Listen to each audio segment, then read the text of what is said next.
지금은 새벽기도회 시간입니다. 온라인으로 드려지는 새벽기도회에 경건한 마음으로 주님께 나아갑니다. 7월 22일 말씀 이사야 5장 18절에서 30절까지입니다. 거짓으로 끈을 삼아 죄악을 끌며 술의 줄로 함같이 죄악을 끄는 자는 화 있을진저. 그들이 이르기를 그는 자기의 일을 속속히 이루어 우리에게 보게 할 것이며 이스라엘의 거룩한 이는 자기의 계획을 속히 이루어 우리가 알게 할 것이라. 악을 선하다 하며 선을 악하다 하며 흑암으로 광명을 삼으며 광명으로 흑암을 삼으며 쓴 것으로 단 것을 삼으며 단 것으로 쓴 것을 삼는 자들은 화 있을진저. 스스로 지혜롭다 하며 스스로 명철하다 하는 자들은 화 있을진저. 포도주를 마시기에 용감하며 독주를 잘 빚는 자들은 화 있을진저. 그들은 뇌물로 말미암아 악인을 의롭다 하고 의인에게서 그 공의를 빼앗는도다. 이로 말미암아 불꽃이 그루터기를 삼킴같이 마른 풀이 불 속에 떨어짐같이 그들의 뿌리가 썩겠고 꽃이 티끌처럼 날리리니 그들이 만군의 여호와의 율법을 버리며 이스라엘의 거룩하신 이의 말씀을 멸시하였습니다. 그러므로 여호와께서 자기 백성에게 노를 바라시고 그들 위에 손을 들어 그들을 치신지라. 산들은 진동하며 그들의 시체는 거리 가운데 분토같이 되었도다. 그럴지라도 그의 노가 돌아서지 아니하였고 그의 손이 여전히 펼쳐져 있느니라. 또 그가 기치를 세우시고 먼 나라들을 불러 땅끝에서부터 자기에게로 오게 하실 것이라.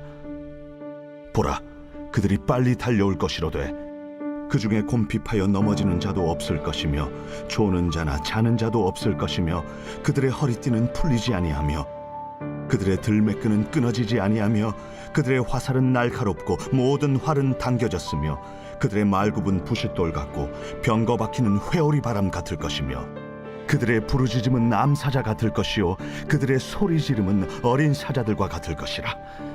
그들이 부르짖으면 먹이를 움켜 가져가 버려도 건질 자가 없으리로다.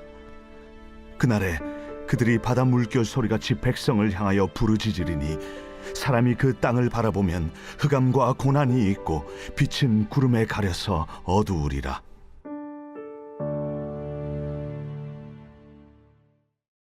오늘 하나님의 말씀으로 하루를 시작하시는 커뮤니티 교회 모든 성도님들을 축복합니다.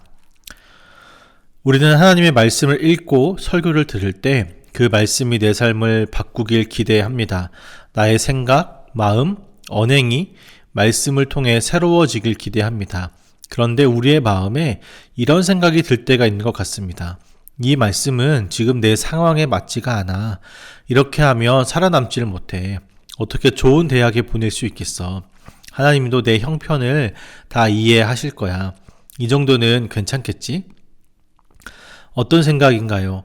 말씀이 내 삶을 지배하는 것이 아니라 내 생각으로, 내 형편으로 말씀을 받아들이지 않는 것입니다. 말씀 앞에서 자신을 고치기보다 말씀을 내 생각에 맞추려 합니다. 오늘 본문도 바로 이런 우리의 모습을 비추고 있습니다. 18절을 보면 사람들이 죄악을 끈으로 끌어간다고 말합니다. 어쩔 수 없이 죄로 끌려가는 사람들이 아닙니다. 오히려 자신들이 줄을 잡고 그 줄을 죄에 겁니다. 그리고 죄가 끌고 다니는 대로 끌려갑니다. 이것을 알고 있음에도 불구하고 죄를 놓으려 하지 않습니다. 거짓된 이유와 핑계로 계속 죄에 끌려다닙니다. 물론 우리는 죄 앞에서 넘어질 때가 있습니다. 연약해서 같은 잘못을 반복할 때도 있습니다. 그런데 이사야는 지금 이것을 말하는 것이 아닙니다. 말씀의 기준을 거부하고 죄에 끌려다니고 있음에도 불구하고 죄를 놓지 않는 것, 죄를 짓고 아파하는 것이 아니라 그 죄가 어쩔 수 없었다고 괜찮다라고 합리화를 한다는 것입니다.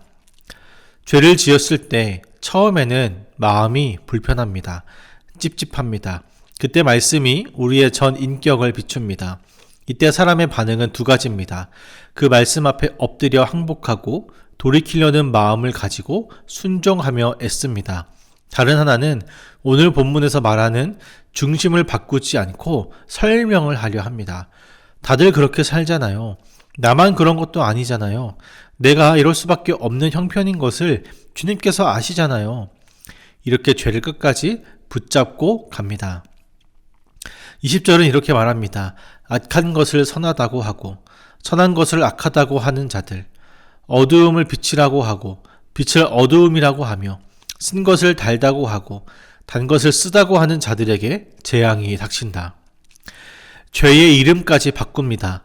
악을 선이라고 부릅니다. 어두움을 빛이라고 하며 쓴 것을 달다고 말합니다.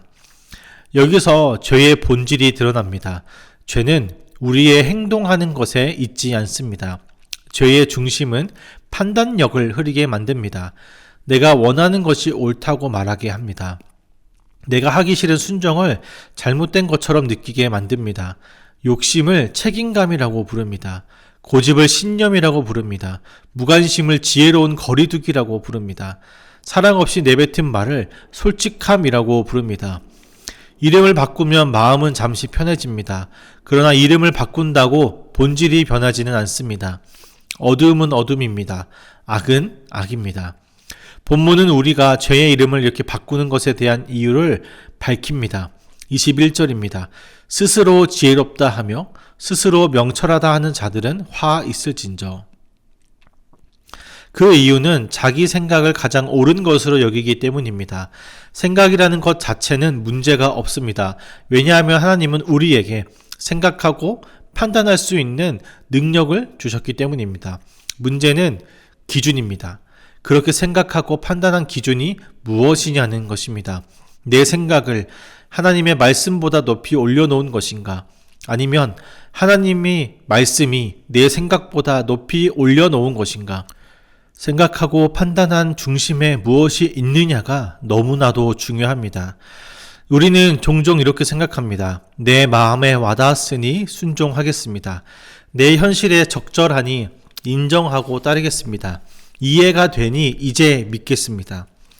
이렇게 되면 말씀을 듣고 읽는다고 해도 말씀이 중심되지 못한 것입니다.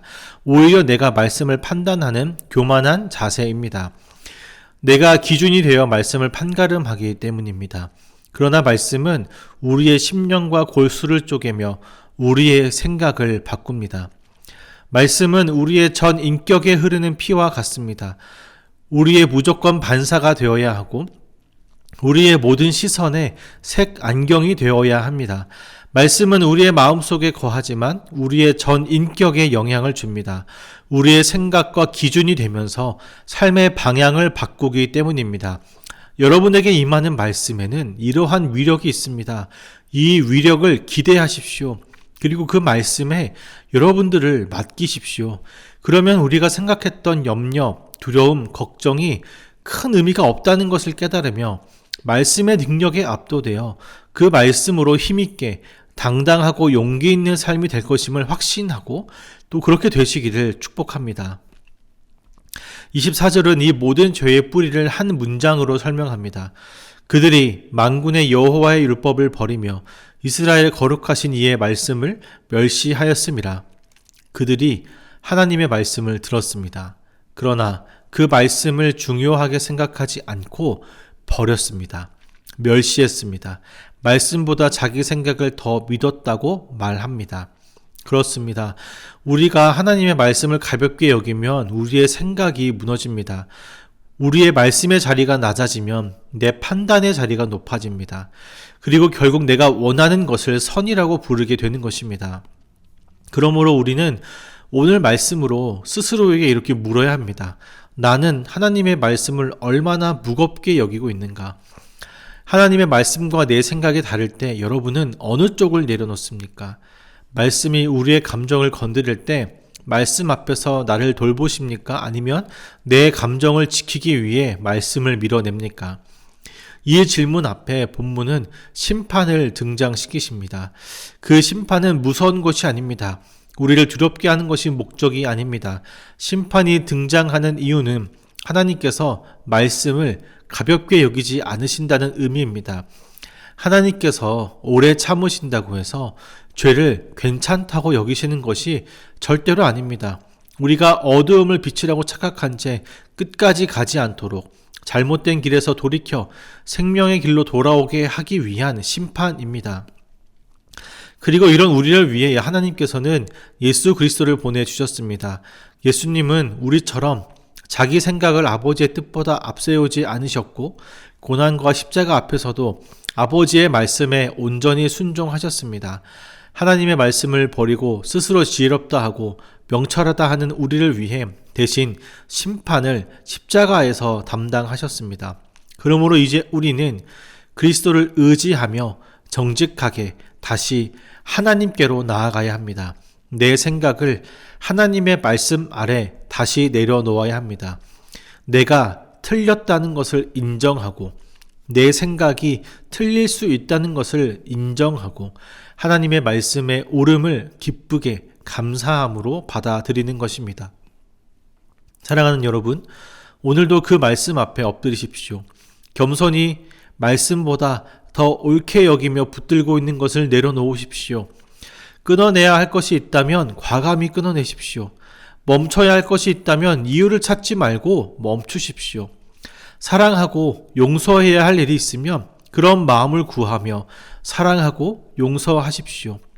순종해야 할 일이 있다면 이해될 때까지 미루지 마시고 작은 한 걸음을 시작하십시오. 오늘도 내 생각을 내려놓으며 말씀 위에 서십시오. 우리의 전 인격을 변화시킬 그 말씀 앞으로 나아가십시오. 그럴 때 우리는 죄에서 멀어지며 선으로, 어둠에서 멀어지며 빛으로 나아가게 될 것입니다. 사랑하는 여러분 모두가 이런 은혜와 복 가운데 거하시기를 간절히 축복합니다. 기도하겠습니다. 사랑과 은혜가 풍성하신 하나님 아버지 감사합니다. 오늘도 말씀으로 우리의 마음의 중심을 비춰주시니 감사합니다. 우리가 하나님의 말씀보다 자신의 생각을 더 옳게 여겼습니다. 잘못을 고치기보다 변명했습니다. 순종하기보다 말씀을 내 형편에 맞추어 재단했습니다. 이런 우리의 죄를 용서하여 주시옵소서. 악을 선이라 부르고 어두움을 빛이라고 여기지 않게 하시며 우리의 생각과 감정과 판단이 언제나 말씀 안에 머무르는 복을 허락하여 주시옵소서. 더 나아가 예수 그리스도의 십자가를 의지하여 정직하게 회개하게 하시고 우리의 굳은 마음을 부드럽게 하셔서 기쁨으로 주님의 뜻에 순종하게 하여 주시옵소서. 작은 순종으로 오늘도 나를 새롭게 하심을 믿습니다. 말씀으로 우리의 길을 비춰주시는 예수 그리스도의 이름으로 기도합니다. 아멘. 오늘도 주신 말씀 붙잡고 기도하며 나아가겠습니다.